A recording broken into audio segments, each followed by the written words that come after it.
The Mobile World Congress kicks off in Barcelona, Spain next week. It is the world's biggest event focused on mobile devices and apps. So with us now to talk about what to expect from the event is Adam Zuckerman, founder of Fosterly, a network of tech professionals. Adam, thanks for joining us today. Glad to be here. So first off, let's talk about the event itself. We've got some larger tech companies that aren't necessarily too interested in attending the event. Why is it still so significant, though? Yeah, it's a wonderful event that happens every single year that draws a massive crowd. There's over 100,000 people that come.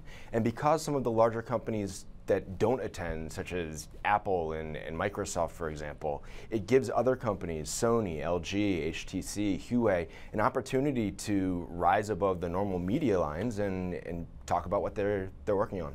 And in terms of the companies that are attending, which ones are you keeping an eye out for, and what are you expecting from each of them?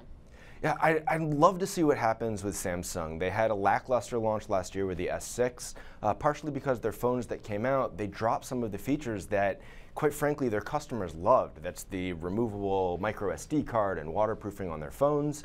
They're expected on Sunday. Mobile World Congress opens up on Monday to show their new lineup, the S7 and a few other things as well. Sony could be actually talking finally about the PlayStation VR that they have.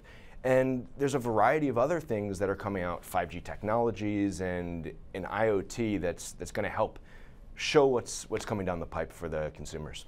And talking about Internet of Things, digging into that a little bit more, smart home devices, those are expected to be in focus as well. Do you think we're going to see anything that could really boost the adoption of the Internet of Things? It's an interesting question. So they've got a keynote from the CEO of Ford who's talking about the connected life. And IoT is going to be a massive, massive, massive industry. McKinsey & Company says that by 2025, up to 3% of the global economy is going to be connected. And that figure is enormous, up to $11 trillion. The thing is, though, is that's really just ubiquitous. It says that a lot of devices are going to be on the market that connect to the internet. And the question is how that translates to consumers in the home. Over the next few years, yeah, people are going to adopt, but there aren't real products that are driving those adoptions. If you think about Fitbit, most people that buy them, most people that buy wearables, they stop using them in 6 months. So what's going to end up happening is IoT will blow up in the business side, and then there'll be consumer adoption later, whether it be with new smartwatches, Sony might come out with theirs, or connected things inside the house like Samsung's new fridge or their IoT hubs that are built into their televisions. Yeah, and you bring up a great point there. This idea of sort of the more industrial Internet of Things seems to be the area where maybe we could see that adoption take place first. Nonetheless, I would imagine there's going to be some interesting things to keep an eye out for at the event when it kicks off in Barcelona next week. Thank you for joining us, Adam. Thank you for watching. I'm Morgan Brennan. Have a great day.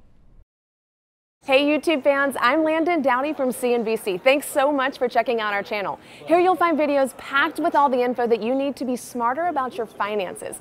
Be sure and subscribe by clicking right here and click on all the videos around me to see CNBC's original series Young Money, Tech Bet, Kramer's Mad Money, and all the latest from CNBC.